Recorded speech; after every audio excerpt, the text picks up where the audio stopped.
Pakistan peoples party किसी भी सियासी जमात की पाबंदी के हक़ में नहीं है। ये हमारी मरकज़ी क़यादत का फ़ैसला है। जहाँ तक करारदाद का पेश होना है, मुस्लिम लीग ने पेश की, हम खामोश हो के बैठे रहे, देखते रहे क्या कर रहे हैं।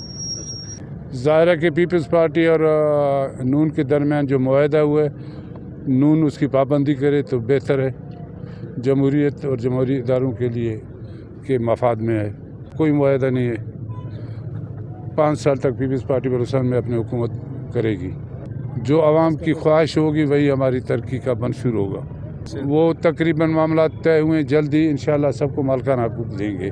कच्ची कैनाल का पानी डेरा बुगटी के सुई के हदूद में दाखिल हुआ, आबादी शुरू में, इंशाल्लाह उसको बढ़ाएंगे क्योंकि ये वफाकी प्रोजेक्ट है, हमारे सूबा का प्रोजेक्ट है ये। बहरहाल हमने मुख्तसर पीरियड में कच्ची कैनाल को CM बलूचिस्तान की कावशों और महकमा इरीगेशन की मेहनत से 3-4 इजलास हुए, उसको बहाल कराया है। पानी आ रहा है, इंशाल्लाह ये पानी और कोट पलेनी तक जाएगा, खुशहाली होगी।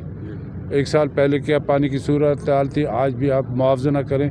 मैं दावत देता हूँ तमाम मीडिया को, आप जाकर तेल के ज़मींदारों से पूछें माजी के हाल और अब भी कितनी आबादी हुई है। हम इज्तिमाई सोच और इज्तिमाई तरक्की के हामी हैं और यहाँ पे मुख्तलिफ़ इदारों में जो महकमाना पोस्टें फ़रोख्त करने की मंडी लगी हुई है, मैं उनको कहता हूँ शराफत इज़्ज़त इसी में है कि ये धंधे बंद करो वरना सख्त कार्रवाई होगी।